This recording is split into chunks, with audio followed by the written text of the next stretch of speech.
J'ai dit tout à l'heure, et je suis sincère, que je pense que le Parti socialiste au pouvoir, en l'occurrence son Premier ministre, dont Lionel Jospin, dont personne à l'époque ne pouvait nier son attachement à Israël depuis toujours. Merde, quand même!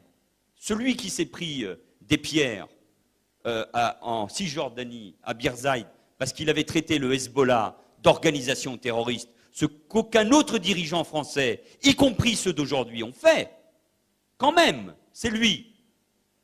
Mais j'ai toujours dit que et Jospin et Vaillant n'avaient pas pris suffisamment conscience de la réalité qu'était en train de subir la communauté juive dans toutes ces périodes. Moi, j'étais maire déjà, et je me rappelle avoir, un samedi matin, accompagné les membres de la communauté juive qui se rendaient à la synagogue d'Évry pendant tout le parcours, parce que dans 2 quartiers, ils recevaient des pierres de la part de gamins. Donc cette réalité, je la palpe, bien évidemment. C'est une réalité. Roland Dumas est un sale bonhomme. Regardez ce qu'il fait, pas uniquement par rapport ou ce qu'il dit par rapport à Israël. Le déplacement en Côte d'Ivoire avec Vergès, c'était évidemment insupportable.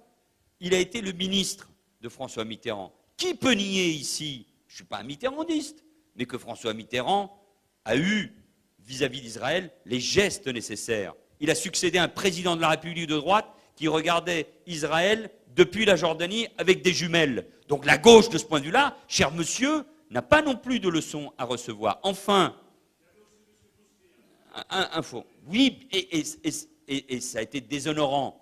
Et j'ai été avec Pierre Moscovici et d'autres, en 1994, l'un de ceux tout jeunes, ça a été mes premières apparitions médiatiques, qui ont dit la honte, non pas du parcours de Mitterrand pendant la période de 1940 à 1945, parcours sans doute chaotique, mais qui ressemblait à celui de beaucoup de Français. Il a été aussi résistant, mais c'est la honte de cette relation avec Bousquet, bien évidemment.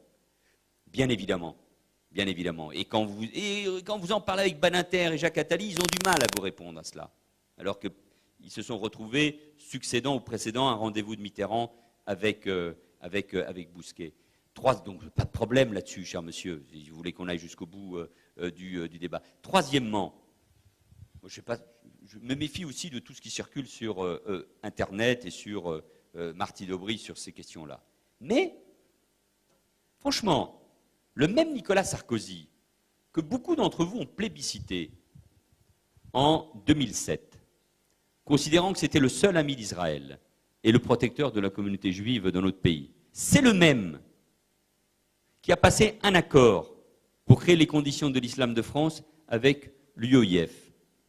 Le même qui débattait, à juste raison, avec Tariq Ramadan pour le pousser dans ses retranchements, et il a eu raison. À gauche, il y en a eu un seul qui a débattu avec Tariq Ramadan. C'est moi. Il est venu à Évry, remplir toute la mosquée d'Évry, pour tenir des propos me concernant. Ça ne m'a pas empêché de faire 70% au premier tour des municipales. Comme quoi, il faut être relativement tranquille par rapport à ces questions-là. Ce même Tariq Ramadan, qui est celui qui influence idéologiquement l'UOIF, la même organisation avec qui Nicolas Sarkozy a passé un accord pour construire l'islam de France. Ça veut dire que tout ça est un peu ambigu. En tout cas, moi, ce que je peux vous dire, parce que je ne parle que pour moi, c'est que la lutte contre l'antisémitisme, je vous dis ça pour des raisons politiques, historiques, ma famille est profondément liée à Vladimir Yankelevitch, qui a écrit le plus beau livre qu'on puisse écrire sur l'imprescriptible et sur la Shoah.